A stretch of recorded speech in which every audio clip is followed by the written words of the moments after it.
Class 5A, Division II state runner-up, Irmo Yellow Jackets.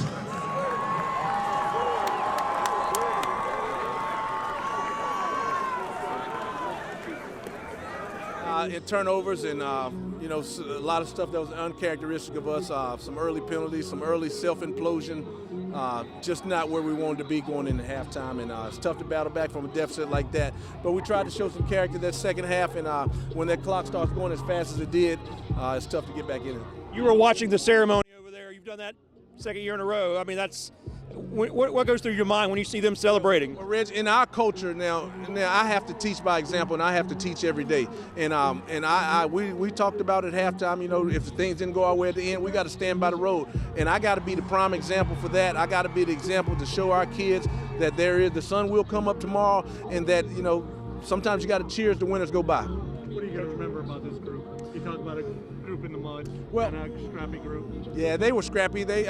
We didn't show a lot of scrap tonight, but you know, I don't want to take away anything that these guys have accomplished. You know, with losing the production we lost last year, I don't know if a lot of people expected us to be back here, but we expected to be back here, and I'm super proud of these guys, and I want them to know that, you know, they got a home for life. You know, coming back from their collegiate trips, coming back on their college vacations. I want our place to be the place they come back to and feel like it's home. Coach, you talked about making Irmo a preeminent school in the state.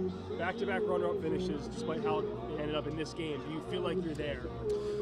Wow, what a question. Nah, not quite. Not quite. We still got a little work to do. Still got some big-time off-season stuff we got to get done. But like you said, though, I'm still proud of these guys. I don't want to take away anything that these guys did and how we had a really good week of practice.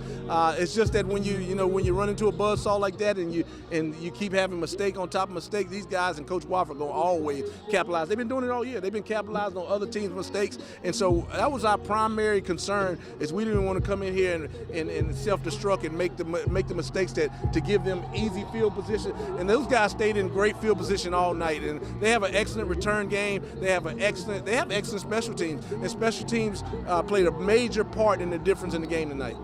Surreal, honestly surreal. Never in a million years if somebody would have come to me and said, "Hey, Coach, you're going to be up 49-6 at the end of the half. You know, what are you smoking, dude?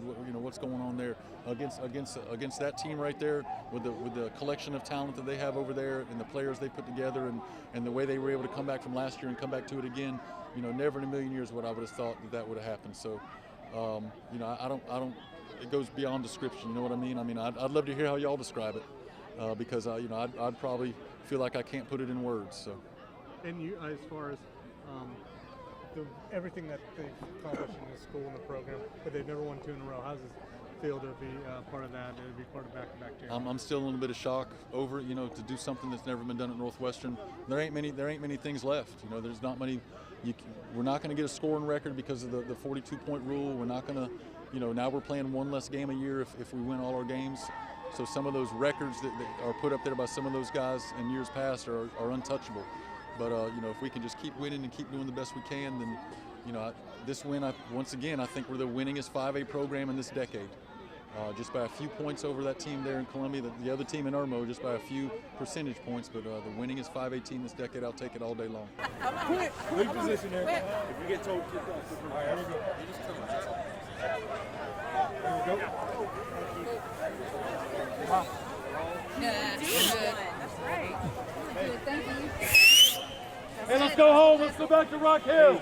Let's go.